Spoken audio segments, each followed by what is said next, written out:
What's up everybody, my name is Gus, and today we're going to be looking at, is Subnautica better in VR? So a common trend nowadays is to make a game that works and then kind of just add VR on top of it, and Subnautica is one of those games. It's an early access game, it's been in early access for a little while, and they added a VR component of it, and today I wanted to look at if that component really adds any more depth to the game. Does the gameplay, does the immersion, does it make a difference wearing that VR headset, or is the experience pretty much the same if you were playing it on your monitor? I'm going to talk a little bit about the gameplay of the game, but mostly I'm going to focus on if the experience is enhanced at all by using a virtual reality headset. So let's jump right in. First, I want to talk a bit about what the gameplay of Subnautica is all about. It's a survival crafting experience, and while those may be a dime a dozen nowadays, Subnautica does a lot to stand out from the competition. Your ship is crashed on an uncharted planet, completely covered in water, and the large majority of time is spent swimming around in this underwater world. You explore the depths, catching food, scavenging for materials, and scanning the wildlife, all while keeping an eye on your oxygen tank. When you're done exploring, you head back to your escape pod, the only thing keeping you dry and safe from the world around you, and build new tools and equipment that allow you to dive deeper for longer. It's the classic survival loop, but the best part of Subnautica is that it doesn't ever give you the tools to feel godlike in the environment around you. In stark contrast with games like Minecraft, where the only really tense survival moments are your first few nights, Subnautica constantly reminds you that you are not the top of the food chain, making each dive an exciting treat.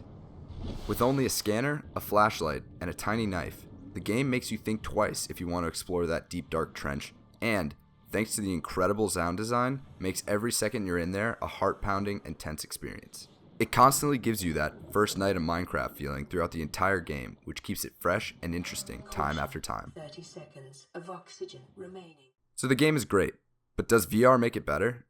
The simple answer is absolutely, and the reason it works so well is thanks to a few things, the first of which is the incredible visuals on display. The art style this game has makes it an absolute delight to swim around and explore. The visuals are at an all-time high when the night rolls around and the fluorescent schools of fish light up the ocean around you. It's a game that's bursting with color, and as someone from Florida who scuba dives, it truly does huge underwater reefs justice. Another reason that VR is amazing is due to the game's manipulation of what us scuba divers call visibility. Visibility is how far in front of your face you can see underwater, and the way this game plays with that concept is my favorite part of the entire experience.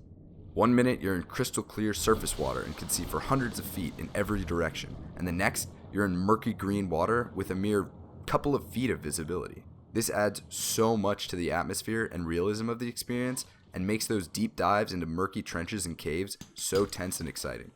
When swimming in low visibility, the adrenaline really kicks in because you hear so much around you yet see so little. With stalkers and bone sharks roaring in your ears with only 10 feet of visibility, spending time scavenging around for materials is seriously unnerving and makes the relief of breaking the surface feel so good. That brings me to the next reason it works so well in VR, which is thanks to the fantastic sound design. Exploration wouldn't be half as exciting without the underwater ambiance the audio brings. The creatures growl and gurgle and wheeze. I'll shut up for a second so you guys can take a listen.